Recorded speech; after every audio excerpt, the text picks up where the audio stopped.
Whether you think you can or can't, just know you're right. Arrange your mindset and stand at different heights. Yeah, we move the needle.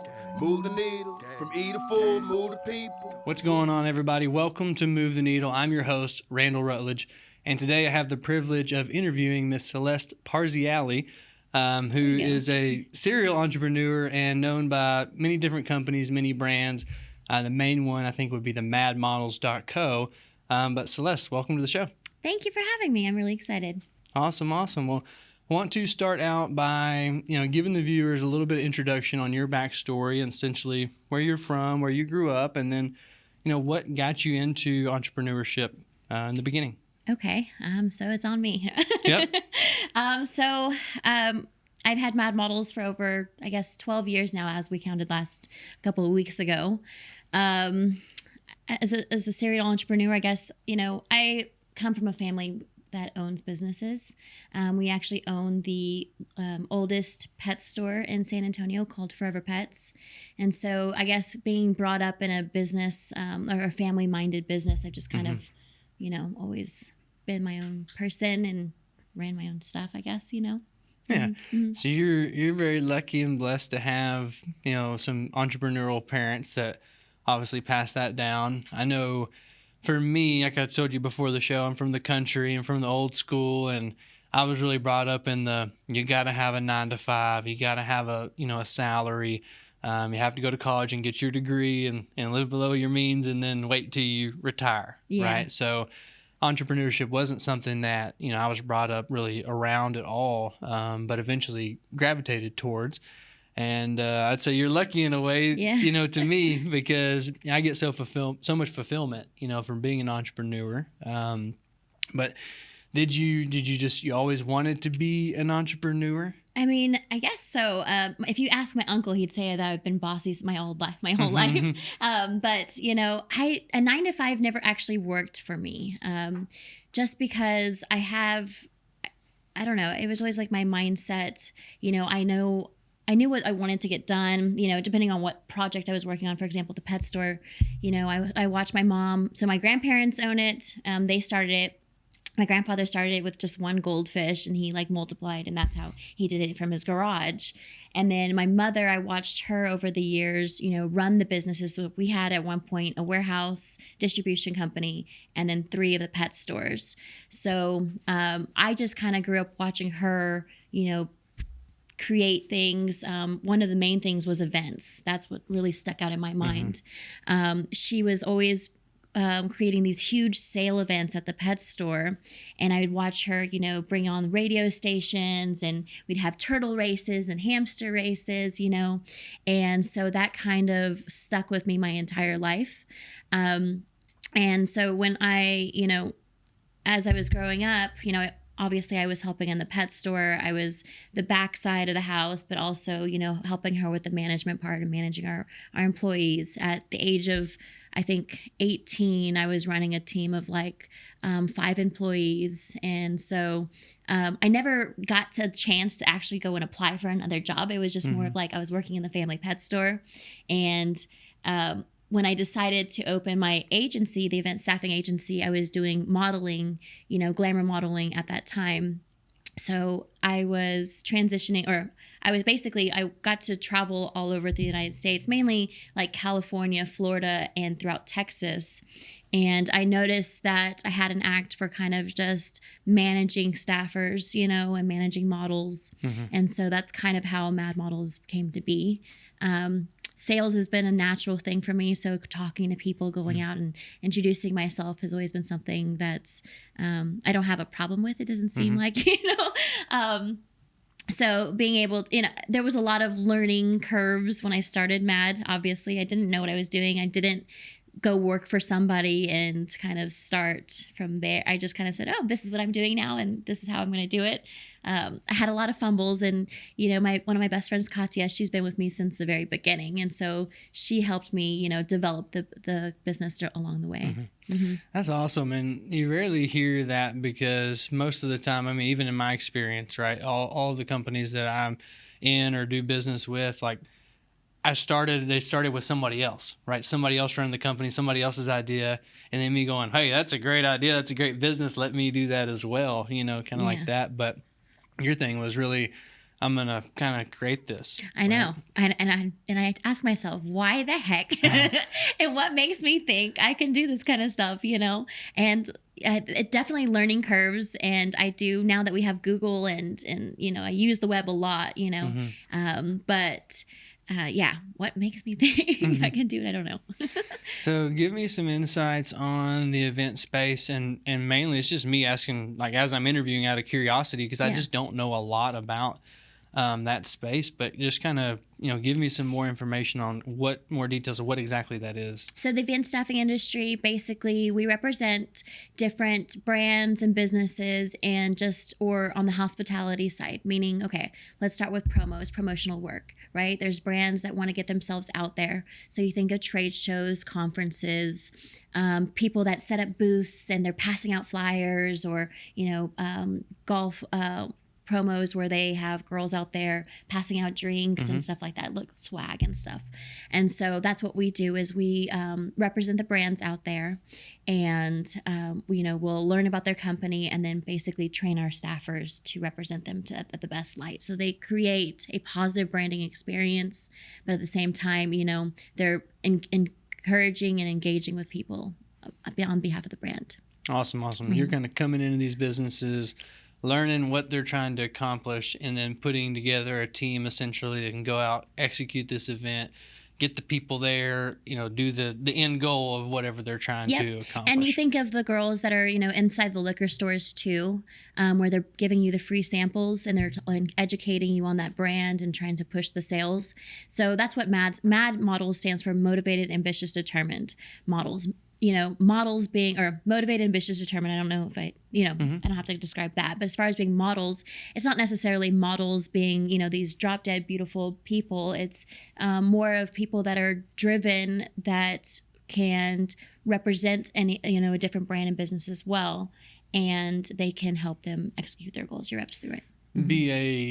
Be a positive reflection of the business, right? And say, hey, look at this person, look how they're acting, look how they're treating you, and that showcases your business and your products. Exactly. So I love it. And I also know you have, like I said, a background in sales and marketing, and you said the sales stuff, comes very natural to you because you have a bubbly personality and you can talk to people well. But talk to me a little bit about marketing, because marketing is a little bit different, right? It's kind of an art, kind of a science. There's kind of a lot there, but if any tips at all, I have a lot of, entrepreneurs, small businesses on my show. Sure. Any marketing tips, strategies, thoughts, anything? Well, the number one thing is that marketing is changing. I mean, everything in the world is changing at the moment, right? So when you think of marketing, it's not the same thing that it was 10 years ago till today. Right now we've got AI, and I really love it. Like, I'm obsessed with it. Me too. But, what marketing means is just to be able to figure out, how do you get yourself in front of your consumer, whoever that might be, and figure out what they're wanting, and then you solve a problem. That's it. So with using the technology that we have today, it helps you, it enhances it, but at the same time you're drowned out by all these other people trying to do it. So you have to make sure that you're unique. You got to stand out. Right, it really is. And you brought up a buzzword, and we're going to circle back to that, because, if you ask me as an entrepreneur, what are the two things that are probably most important that an entrepreneur should focus on right now? It's building their personal brand, and it's learning about artificial intelligence. It's learning about AI. Since you brought it up, we're going to open up that can of worms. Talk to me a little bit about AI and how maybe you're using it in your business or other businesses. So first off, I redid my website, my bookmadmodels.com website, and I used the AI to help me. I didn't use everything because I still wanted it to be unique, based off of me. But I put in what I had in my old website, threw it into the Chat GPT, and just kind of try to see what he got, came up with, or what it came up with. Sorry, it might be a he or she, whatever, she, we don't know. But yeah, so I threw it in there, and I was like, wow, that's really nice. And so I kind of used that Another example is we own a food truck. It's a Cajun style food truck. And actually, as of this morning, I showed, I was like looking at it. So, you know how on Instagram you create these reels, right? Mm-hmm. Well, I have never used the text to speech like little thing. Mm-hmm. Have you ever used that? Mm-hmm. Okay. Well, I didn't know. I mean, I know that it was like, you know, the algorithms were catching it, but I thought it was me creating the video, putting my, you know, my text inside the video, and then it would catch. Mm-hmm. No, you have to use the Instagram text to speech in order for it. So now, for example, the video that I did for my food truck, it has like, you know, 160 likes. Now I have like 45 shares. I'm like, oh my gosh, this is the biggest one that I've had so far, you know? So yeah, that's Just kind by of putting some captions on there, and you didn't have to do it. I know. I'm like, oh, that's cool. That's so cool. Yeah, technology is making it a lot more fun to create content and create it, you know, a lot faster, a lot more efficient. And we use ChatGPT and other AI every single day, all day. Like, yeah. And my assistant's in the back. He's probably like shaking his head because we're going all in on AI. I think it's the future. I mean, it is.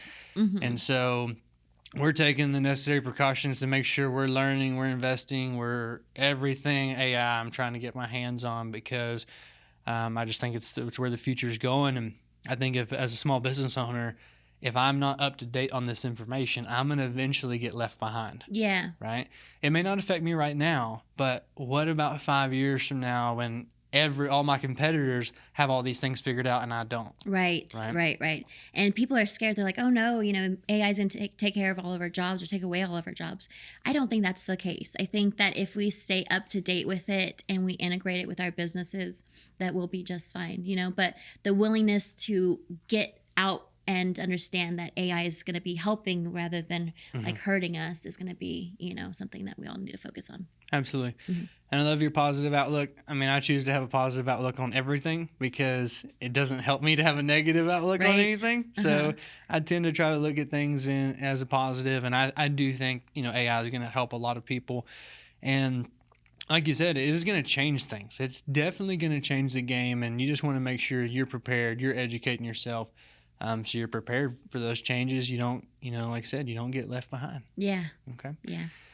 The other thing, you know, we talked about artificial intelligence, and then the other one is personal brand, right? And really, I think that's going to become just more important in the future because people they're not Googling things as much anymore, right? They're not watching the news as much anymore.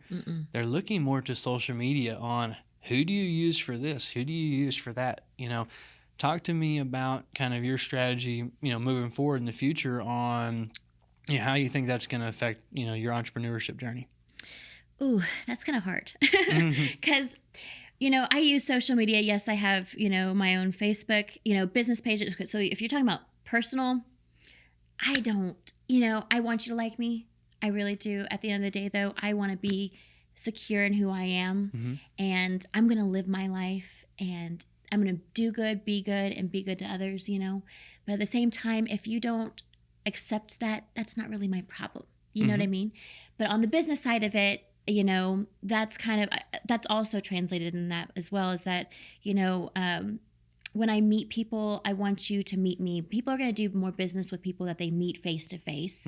And if you connect with somebody, then it's going to be a better relationship, you know. So yeah, people are using social media and the referrals. I feel like referrals are the number one way to, you know, get more business.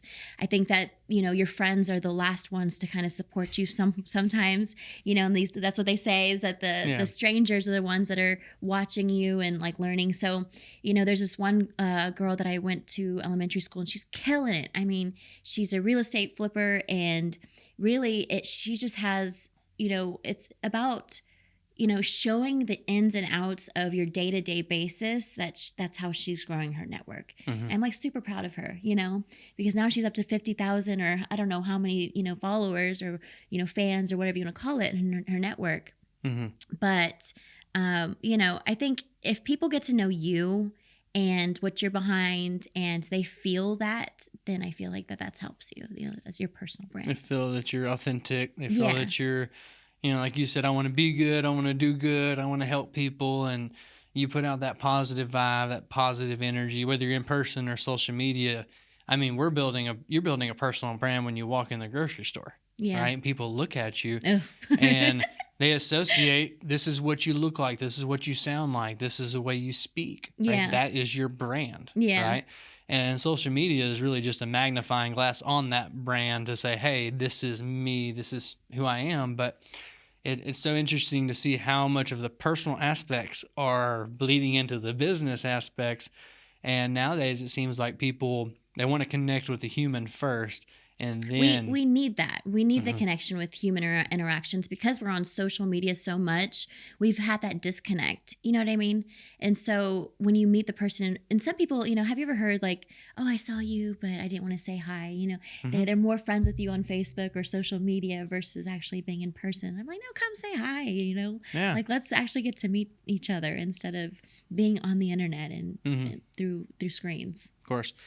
And that kind of goes back to the AI part of things where we're talking about people are scared it's going to take my job, it's going to do this, and it's not. Humans will always need humans. Like we always need that human interaction. We need that energy because when you're together in person with somebody, it's completely different than on a computer or on a phone, right? You have more of that transfer of energy. And I don't think that's going anywhere. I think humans are always going to want to be around other humans. We're going to want to meet and do business in person. Yeah.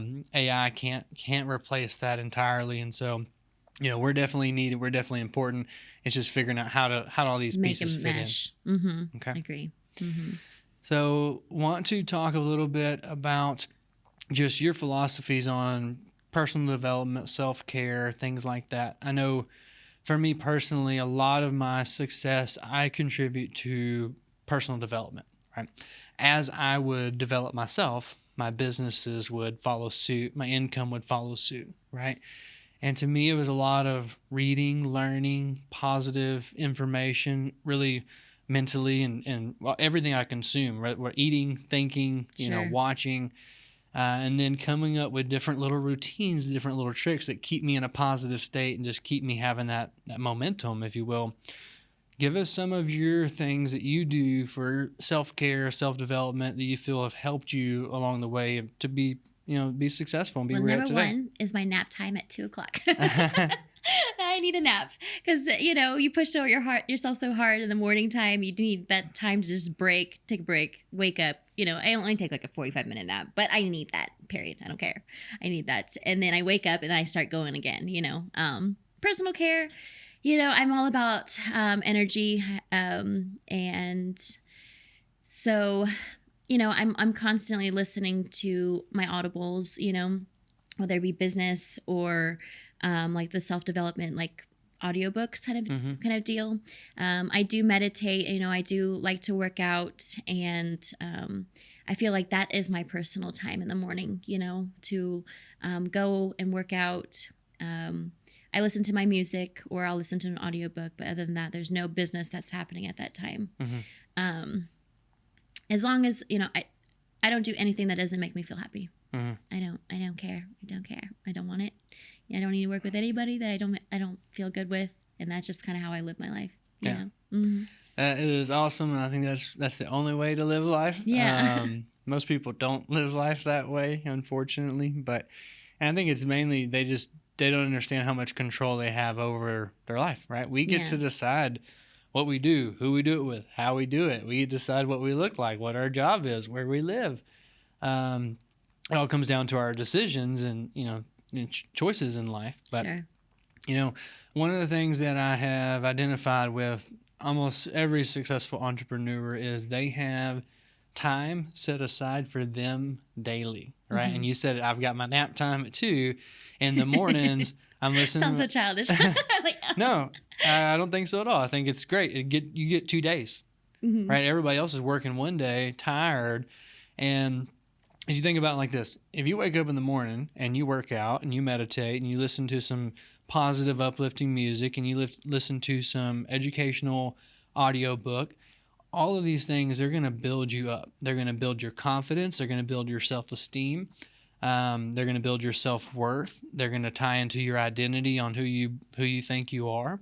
And you believe I'm a person that goes and gets stuff done. I'm responsible. I'm healthy. I'm successful. And you go out and you play get it done. Play that part. Well, I think one thing too is having that structure that you're talking about. You know, I live on, so I have my calendar set. You know, even if it's, what I would do is, okay, I've got 30 minutes to figure out this issue, or I also use Monday.com. You know, and so I've got all my tasks, but I can only complete the harder tasks in the beginning of the morning so I can just get them all done. And then, you know, I tell myself, okay, this is the amount of time that I'm going to focus on it. Because after a certain amount of time that you focus on like the harder tasks, your brain just kind of goes to mush, in my opinion, right? So if I can't figure out that task and get it over with, I'll put it on pause and then I'll come back to it later in my day. So, but I literally live on my calendars and my task sheets.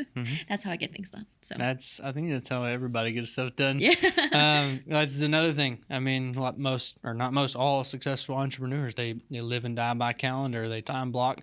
They have a routine. They have a schedule, and they follow it. Right.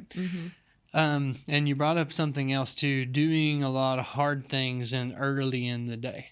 Right.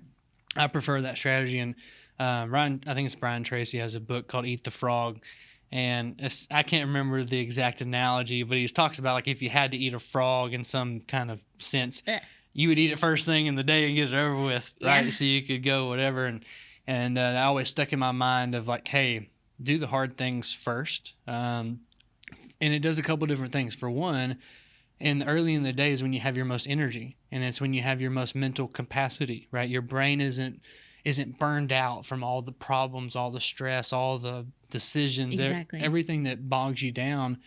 I know I get to the end of my day and it's like I barely know my name. Like that's how I feel. Like my brain's just like fried from going all day long 1,000 miles an hour.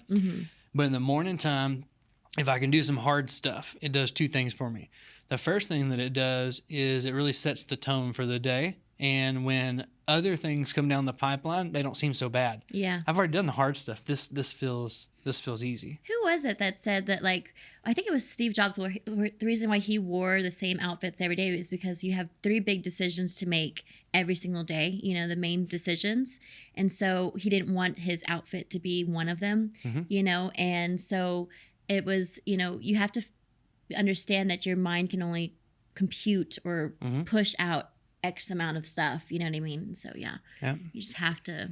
Just like a computer, it can only process so much information, and it gets overwhelmed and overheated, and it needs to be reset, and you need to go to sleep, and you need to rest, and you need to store all that stuff from the day before so it can reboot the next day. Yeah, and when you're sleeping, you're still thinking about it. You know, you're still trying to figure stuff out. So in the morning time is the best time.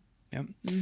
And I've heard that same quote from Jobs and several others as well.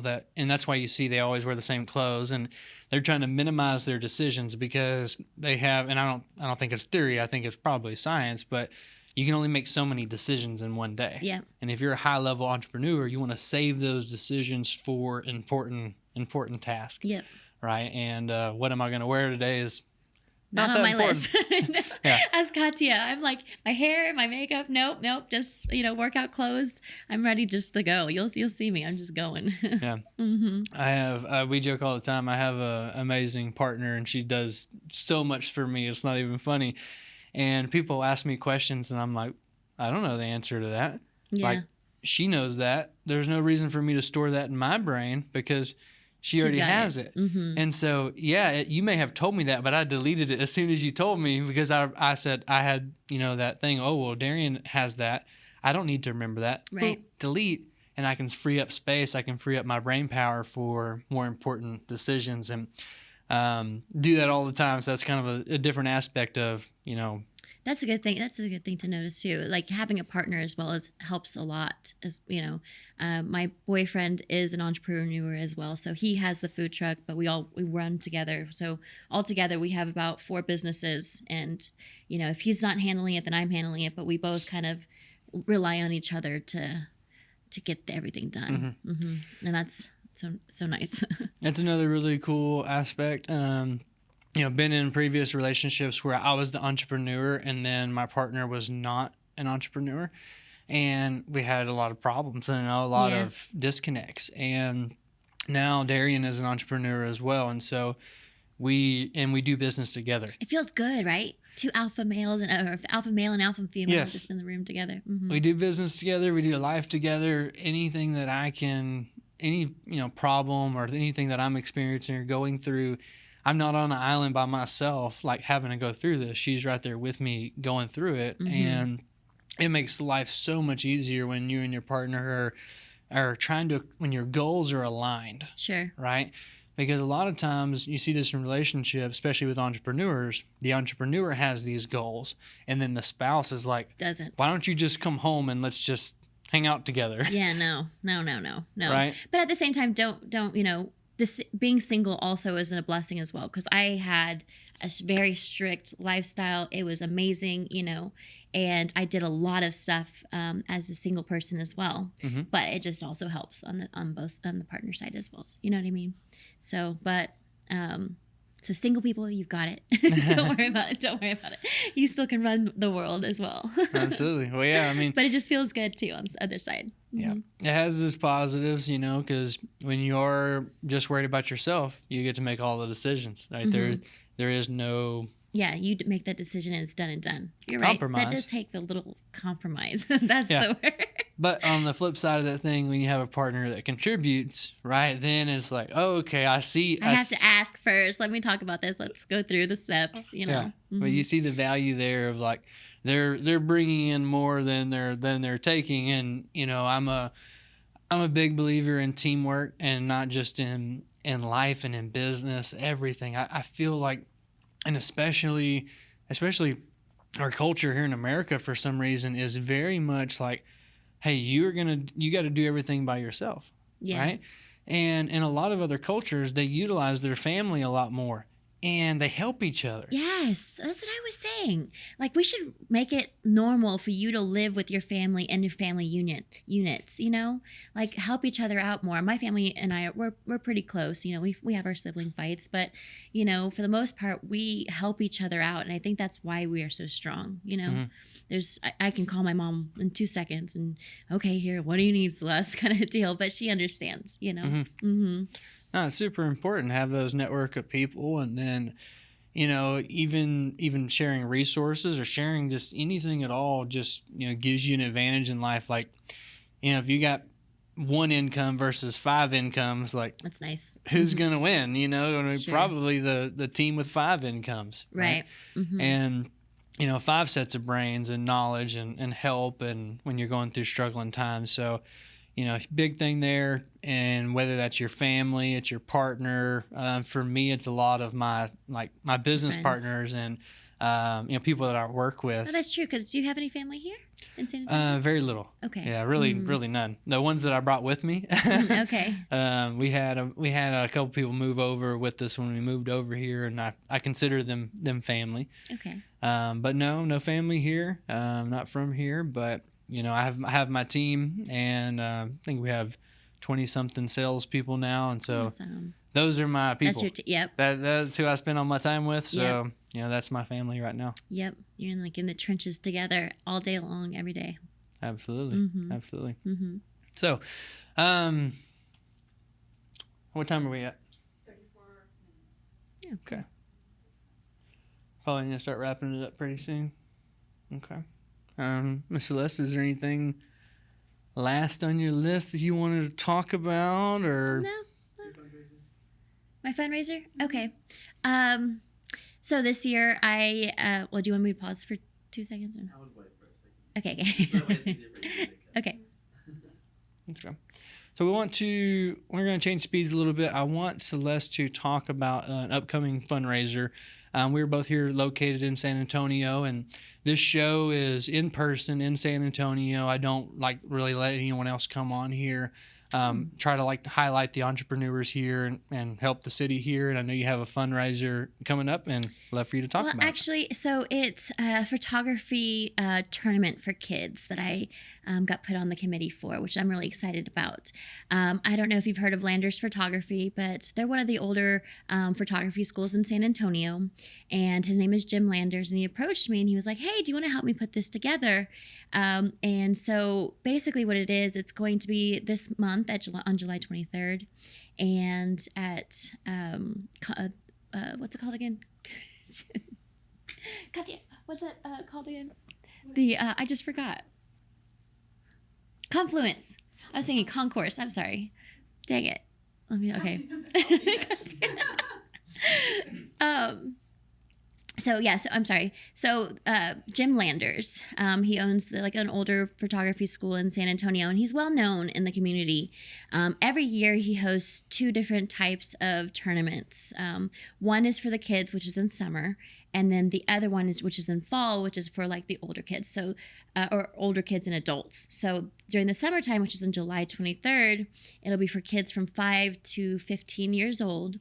It's kind of just to get them into the industry, see who is interested, and get their gears going kind of deal. It's going to be at the Confluence Park. And basically they have 10 different types of categories that they can shoot with, and basically they just go around the park and take their best photo, and at the end of the day the judges announce who will win, and they just get prizes. So it's pretty fun.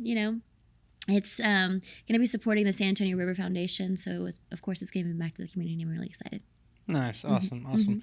Love to hear that, and love to hear when people are using their talents to help other people, right? Yeah. I think that's what this world is all about. I think that's why we're here on this earth, if you will, to help one another.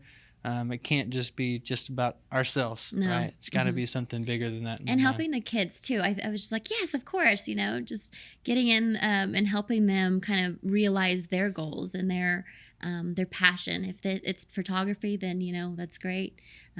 We got Wit Studios to come on board and be one of our sponsors, which was awesome too. Awesome. Love it. So, well, I think we had a fantastic conversation, Celeste. Yes, thank you.